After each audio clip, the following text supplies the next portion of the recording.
सोलापूर जिल्हा परिषदेची गुरुवारी झालेली सर्वसाधारण सभा तब्बल 6.5 तास रंगली. दुपारी 2:30 वाजता सुरू झालेली सभा रात्री 8:45 वाजता संपली.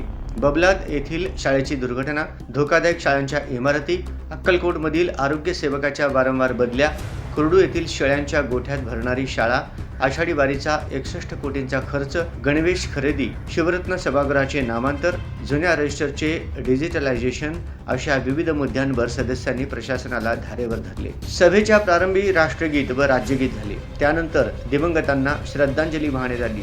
विविध क्षेत्रात उल्लेखनीय कामगिरी करणाऱ्यांच्या अभिनंदनाचा ठरावही मांडण्यात आला. अक्कलकोट तालुक्यातील बबलाद जिल्हा परिषद शाळेच्या इमारतीचा गिलावा कोसळून विद्यार्थी जखमी झाल्याच्या घटनेचे तीव्र पडसाद सभागृहात उमटले. शिवसेना शिंदे गटाचे सदस्य शिवराज मैत्रे यांनी प्रशासनाच्या कारभारावर प्रश्नचिन्ह उपस्थित केले. 18 मे 2026 रोजी शाळेची इमारत नादुरुस्त असल्याबाबत प्रशासनाला कळविण्यात आले होते. त्यानंतर 3 वेळा पाठपुरावा करूनही दखल घेण्यात आली नाही, असा आरोप मैत्रे यांनी केला. निधी उपलब्ध नसल्याचे प्रशासनाकडून सांगितले जात असताना सभेत 1,83,00,000 रुपये निधी शिल्लक असल्याची माहिती देण्यात आली आहे. मग हा निधी कुठे आहे आणि धोकादायक शाळांच्या दुरुस्तीसाठी त्याचा वापर का झाला नाही, असा सवाल त्यांनी केला. बबलाद दुर्घटनेप्रकरणी मुख्याध्यापक व केंद्र प्रमुखांवर करण्यात आलेली कारवाई चुकीची असून संबंधित ठेकेदार आणि गट शिक्षणाधिकाऱ्यांची जबाबदारी निश्चित करून कारवाई करावी, अशी मागणीही मैत्रे यांनी केली. यावेळी भाजपच्या सदस्या शांभवी कल्याण शेट्टी यांनी प्रशासनाची बाजू मांडली.